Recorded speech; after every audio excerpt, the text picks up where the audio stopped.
Sehingga mereka sekarang itu tergantung kepada judi. Kalau di sana seandainya judi itu ditutup, masyarakat nggak bisa makan apa-apa lagi, nggak bisa punya usaha apa-apa lagi. Secara umum masakan di Makau itu adalah masakan-masakan Portugis. Tapi Bapak pas kemarin di sana itu bermain judi nggak Pak?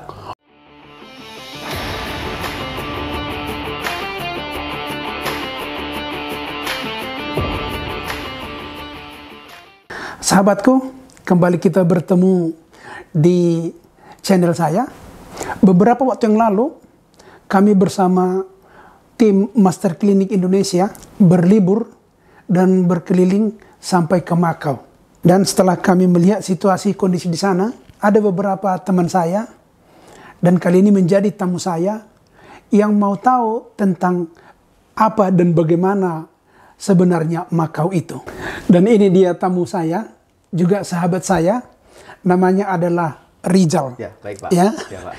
Oke, apa yang sebenarnya kamu mau tahu atau mau tanya tentang Makau? Baik Pak, saya sebenarnya pengen tahu nih Pak, kan di Instagram Bapak kan kemarin kan lagi jalan-jalan ke Cina Pak ya. Saya tuh pengen tahu nih kan sering banget ya lihat di TikTok ataupun di Instagram tentang perjudian di sana gitu kan. Itu bagaimana Pak keadaan di sana tuh seperti sebenarnya? Begini dia ya. Pertama-tama kita harus tahu dulu. Sebenarnya negara Tiongkok ini begitu luas.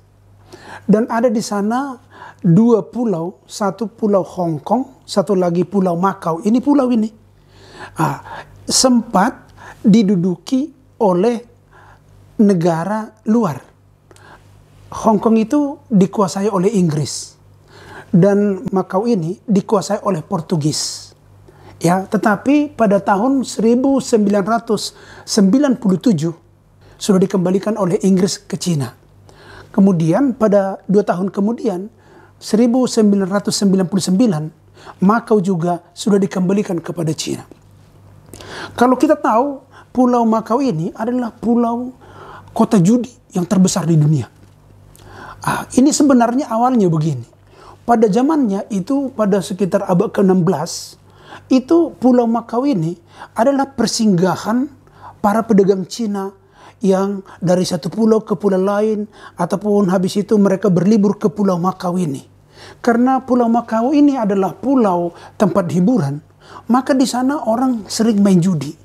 Jadi para pedagang-pedagang itu dulu itu senang kali main judi sebagai hiburan, maka mereka sudah jadi terpusat itu ada di Pulau Makau. Kemudian dari abad 16 itu sudah di sana ada judi. Baru Pulau Makau ini itulah dijajah oleh Portugis atau dikuasai oleh Portugis itu sekitar tahun 1800-an lah. Dan sejak itu Portugis melihat bahwa perjudian ini sangat mendatangkan banyak uang. Maka pada saat itu justru dilegalkanlah perjudian ini dan ditarik pajaknya. Jadi kalau awalnya sebenarnya di Pulau Makau ini, itu perjudian itu ada di rumah-rumah masyarakat. Jadi datang pedang-pedang yang berkunjung sana, ya udah main judi di masyarakat. Tapi lama-lama ini berkembang, akhirnya dibuatlah di ruko-ruko. Ya, setelah itu berkembang, sekarang sudah di hotel-hotel semua. Dan sekarang di sana itu ada puluhan hotel yang menyelenggarakan perjudian di dalamnya. Itulah yang kita sebut namanya dengan kasino-kasino itu. Nah itu sekarang sudah di hotel-hotel. Dan pendapatan daripada judi ini bagi negara, yaitu dulu bagi pemerintahan di Pulau Makau itu luar biasa besarnya. Ini bisa menghasilkan sampai 470 triliun rupiah. Sehingga itu sudah bisa membiayai kehidupan masyarakat di sana sendiri. Sehingga orang-orang yang di sana itu tergantung ataupun sudah memang menerima manfaat judi itu semua. Sehingga mereka sekarang itu tergantung kepada judi. Kalau di sana seandainya judi itu ditutup, masyarakat nggak bisa makan apa-apa lagi, nggak bisa punya usaha apa-apa lagi. Karena yang mengunjungi restoran adalah pemain judi. Kemudian yang bangun rumah juga itu semua adalah untuk orang-orang yang pemain judi. Sehingga semua itu tergantung kepada judi. Makanya tahun 2019 kemarin, Makau ini terpukul berat gara-gara adanya COVID-19. Oh, karena lockdown itu Pak ya? Ya, lockdown maka mereka ini juga gawat. Tapi setelah itu berlalu, sekarang sudah marak kembali. Jadi bagi mereka itu adalah hiburan. Walaupun bagi sebagian orang atau sebagian negara, judi itu adalah mata pencarian. Bagi mereka tidak. Ini adalah hiburan bagi mereka. Jadi rupanya kalau itu hiburan bagi mereka, itu tidak menjadi pengganggu. Tapi adalah, ya itu healing lah ya. Bagaimana orang jalan-jalan pesiar kemana-mana, ya begitulah kira-kira model main judi ini. Jadi orang ke sana itu sudah bawa uang untuk dihabiskan. Begitu. Jadi bagi mereka itu tidak menjadi mengganggu. Walaupun di beberapa negara judi itu dilarang dan lain sebagainya. Kalau di sini memang itulah kehidupan yang ada di sana. Jadi ibaratnya kalau ada daerah wisata, di sana ada katakanlah water park gitu ya. Ya kehidupannya mencari duit dari water park itu. Ini pun begitu. Kehidupannya mencari kehidupan di sini dari judi itu.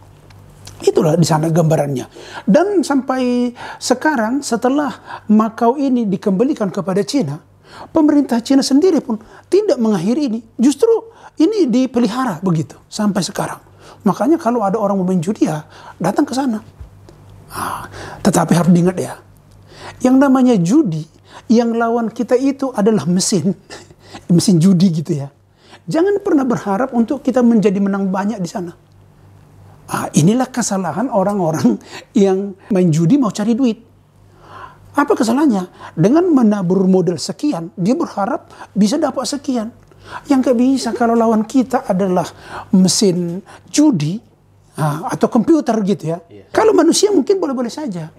Di sana pun ada manusia, ada itu nanti yang menjaganya begitu ya. Ada juga bisa manusia bagi-bagi kartu begitu. Tetapi semuanya itu tidak mungkin kita bisa berhasil berkali-kali sampai sukses hanya gara-gara main judi. Jadi yang ada di Indonesia kebalikannya. Banyak anak-anak sekarang ini main judi online. Bahkan orang tua pun ada main judi online. Dengan harapan, wah nanti bisa menang, nanti bisa menang. Nggak mungkin. Nggak mungkin menang melawan mesin. Jadi orang di Indonesia kalau main judi mencari duit, itu adalah sikap atau tindakan yang salah. Ya, tapi kalau main judi sebagai hiburan, ya itu baik-baik saja. Dia merasa terhibur setelah itu. Kemudian dia kembali bekerja pada saat dia masuk lagi ke tempat bekerjanya. Begitu kira-kira perbedaannya. Mungkin gini Pak, saya pengen bertanya tentang itu kalau pengen masuk ke hotel itu bagaimana sih Pak sebenarnya Pak caranya untuk masuk ke hotel? Itu kan sebenarnya kan pasti kan ada batasan umur Pak ya pastinya. Oh ya, jadi begini. Mereka juga biarpun itu dilegalkan di sana, orang-orang di bawah umur tidak boleh mau main judi. Tidak boleh. Sama sekali tidak diizinkan. Jadi kalau di sana itu dilihat dulu. Usia yang di bawah daripada 22 tahun itu nggak boleh masuk ke ruangannya, apa nggak boleh. Oh iya. Seandainya ada orang mau masuk ke sana gitu, petugasnya atau security-nya melihat ini agak meragukan, ini mas kayaknya belum sampai gitu. Itu dilihat kita punya KTP. Gitu ya. Dilihat berapa usianya. Dan itu nggak boleh. Dan itu tidak boleh di-shoot ataupun dipoto-foto di dalam. Kenapa tuh Pak? Itu? Karena gini, kalau dipoto-foto itu nanti membuat seolah-olah itu adalah permainan untuk semua orang. Gitu ya. Iya. Atau konsumsi untuk semua orang, nggak boleh. Jadi harus dewasa, dia di sana tidak boleh foto-memoto. Gitu, sehingga itu ya, ruangan tertutup untuk hiburan gitu aja. Itu kalau dari segi usia. Kemudian kalau kita pun datang ke sana tentunya karena sudah bawa duit. Jadi ya berapa duit yang kita bawa kita bisa bermain. Tapi itu pun ada minimalnya. Minimal kita bawa duit ke sana 5.000 yuan. Ya kalau 5.000 yuan itu ya sekitar 11 atau 12 juta lah. Itu minimal. Kalau nggak ada itu ya nggak diizinkan untuk bermain. Jadi artinya apa? Artinya datang ke sana itu yang berduit, bukan yang tidak berduit. Jadi jangan sampai nanti pulang dari sana stres karena tidak ada duit begitu. Tetapi begini juga. Pengalaman mereka di sana itu ada juga yang artinya tidak siap menerima kekalahan. Tadinya mungkin dibawa dari rumah itu entah berapa puluh ribu uang, tapi sampai di sana banyak kalah. Jadi pernah ada pengalaman orang yang kalah main judi bunuh diri. Jadi untuk itu seluruh tempat main judi atau kasino itu tidak boleh ada jendela. Jadi semua itu betul-betul ruangan tertutup. Oh, untuk menghindari bunuh diri Pak ya? Iya, karena dulu pengalamannya mereka melompat dari jendela. Jadi sekarang itu sudah tertutup semua. Tidak boleh ada yang berjendela, harus tertutup semua. Karena bagi mereka yang bermain itu juga, itu disediakan kamar-kamar hotel itu. Habis main judi mereka istirahat, habis itu main lagi, istirahat begitu. Jadi ada kamar-kamar di sana yang disediakan untuk pemain judi ini. Itu kira-kira gambarannya kalau soal permainan yang ada di sana. Jadi gini Pak, saya kan udah searching di Google apapun di TikTok ada sering lewat Pak ya tentang perjudian di Cina gitu ya. Nah, saya pernah lihat Venezia Casino Hotel. Itu katanya emang benar-benar kasino terbesar di dunia, Pak. Oh iya, jadi di Makau itu ada sebuah hotel yang luar biasa besarnya. Nama hotel itu adalah Casino Venezia Hotel. Jadi ini adalah hotel sekaligus tempat perjudian terbesar di dunia. Kenapa? Karena begitu luas dan begitu banyak kamar hotel itu yang disediakan untuk pemain judi ini. Itu kamar yang disediakan oleh Venezia ini itu ada sampai 3.000 kamar. Banyak juga Pak ya? Banyak. Gitu. Itu didesain luar biasa indahnya atau bagusnya hotel itu. Dan mereka itu memberi nama itu Venezia karena mereka itu adalah mengikuti arsitektur dari Italia, dari Venezia, Italia. Dan di sekitar hotel itu dibuat juga kanal-kanal seperti di Venezia lah. Dan ada juga di sana perahu-perahunya. Jadi kita bisa naik perahu itu dari satu tempat ke tempat lain. Persis lah kondisinya mirip-mirip di Italia lah. Kira-kira begitu kondisinya. Jadi luar biasa besarnya hotel ini. Dan itulah menjadi kasino atau tempat menjudi terbesar di dunia. Masih kalah di Las Vegas. Kalau di Las Vegas yaitu di negara bagian Nevada yang ada di Amerika. Mereka itu ya kalau hitung-hitung dari informasi itu baru 1/5 dari yang di Makau. Begitu kira-kira. Oke Pak, saya mau nanya Pak, mungkin ini agak sensitif Pak ya. Oke. Tapi Bapak pas kemarin di sana itu bermain judi nggak Pak? Kalau saya memang saya tidak tahu main judi dan tidak tertarik main judi. Jadi saya ke sana hanya untuk mencari tahu dan melihat, menyaksikan bagaimana orang di sana menjudi, bagaimana healing ataupun wisata mereka bermain judi itu. Kalau main judi saya tidak tahu dan saya tidak tertarik lah untuk itu. Bapak kan kemarin ke Makau Pak ya. Apa sih Pak yang menarik dari Makau ini sebenarnya? Sebenarnya kalau Makau ini adalah tempat wisata. Ya, ini tempat wisata. Jadi kita kalau pergi ke Makau itu, kita sebagaimana banyak wisata-wisata, ada juga kota tuanya dulu, kemudian ada juga banyaklah tempat rekreasi di sana begitu ya. Dan kita juga mencoba menikmati masakan-masakan mereka yang ada di sana. Secara umum masakan di Makau itu adalah masakan-masakan Portugis. Karena memang lama ini dijajah oleh Portugis. Jadi sekarang ini kalau di Makau itu di sana itu mempergunakan 2 bahasa, walaupun jarang dipergunakan dalam berkomunikasi, tapi menjadi tanda-tanda di jalan ataupun nama-nama tempat itu banyak mempergunakan bahasa Portugis. Tapi sehari-hari kita tidak mendengar lagi bahasa Portugis itu karena mereka sudah meninggalkan Makau sejak 1999. Tapi masakannya masakan Portugis. Ya. Kurang lebih seperti ada di Ambon, ya. Kalau di Indonesia. Oke. Ya, Pak, mungkin kalau misalkan saya punya rezeki Pak ya, pengen ke Makau itu. Tapi berapa sih Pak tiket pesawatnya, visanya, atau gimana ngurus-ngurusnya berkas-berkas Pak untuk ke Makau gitu Pak? Jadi kalau ke Makau sekarang itu merupakan bagian negara Cina. Ya. Atau bagian negara Tiongkok. Jadi kalau kita mau ke sana tentunya pertama-tama kita harus mengurus paspor. Itu kita urus di mana kita tinggal, di kantor-kantor imigrasi daerah kita tinggal di Indonesia, kita urus paspor. Habis itu kita mengurus visa. Visa itu adalah permit atau izin untuk masuk ke negara mereka. Tapi izin ini atau visa ini hanya bisa kita dapatkan di kantor-kantor kedutaan Cina yang ada di Indonesia. Setelah dapat itu ya kita cari tiket, ya berangkatlah ke Makau. Ada kok pesawat yang langsung ke Makau. Dan sekarang ini luar biasa sebenarnya Indonesia. Kenapa luar biasa? Kemanapun kita, orang Indonesia, kalau kita mau berlibur, pasti bisa kita mendapatkan guide berbahasa Indonesia. Saya juga menemukan di sana guide orang Tiongkok, tapi berbahasa Indonesianya lancar. Waktu kita membeli tiket, atau ada juga bersebaran di sini namanya adalah tour guide gitu ya. Tour guide itu bisa cari. Saya mau ke negara ini, saya mau adalah guide-nya itu bisa berbahasa Indonesia, bisa. Hampir seluruh dunia dimanapun kita berada ada guide berbahasa Indonesia. Luar biasa juga Indonesia ini. Artinya itu rupanya dunia tahu bahwa orang Indonesia banyak berlibur di luar negeri. Jadi gimana?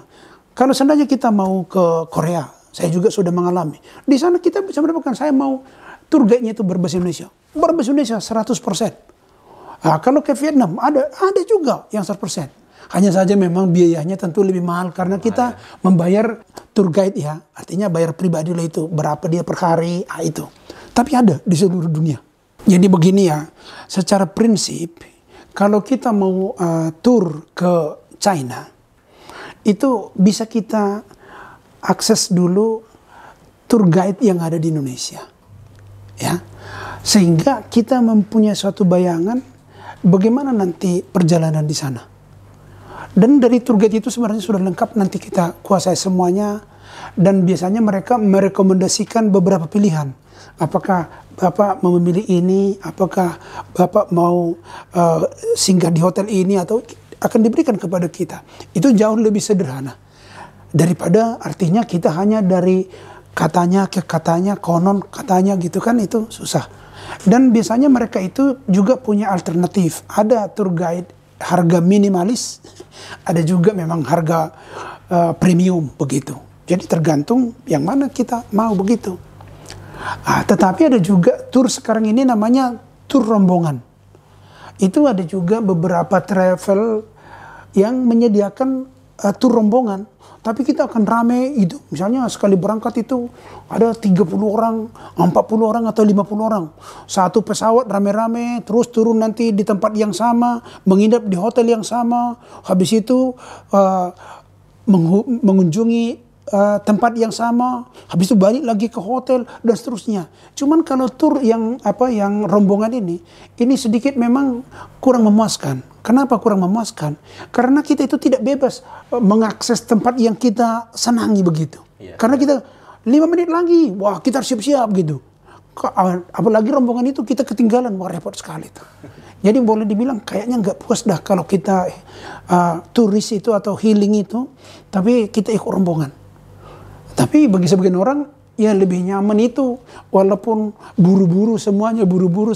Yang penting kan ikut. Kira-kira itu ya boleh-boleh saja. Tergantung pilihan kita. Lebih murah Pak ya? Jauh lebih murah itu. Itu harga bisa sampai 2 kali lipat dengan private tour.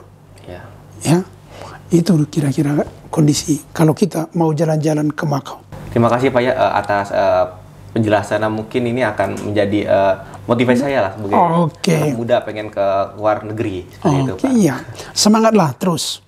Bekerja yang bagus, menabung yang bagus, sehingga kita bisa mencapai cita-cita kita. Amin. Ya, begitulah sahabatku. Ini ada tamu saya tadi yang pengen tahu bagaimana rupanya dunia healing sekaligus perjudian yang ada di Pulau Macau. Dan saya sudah jelaskan seperti tadi. Kalau Anda juga pengen mengetahuinya, dan Anda juga bisa mengenal Pulau Macau ini dari penjelasan-penjelasan saya tadi. Terima kasih. Saya Sortaman Saragi dari Master Clinic Indonesia. Tetap semangat.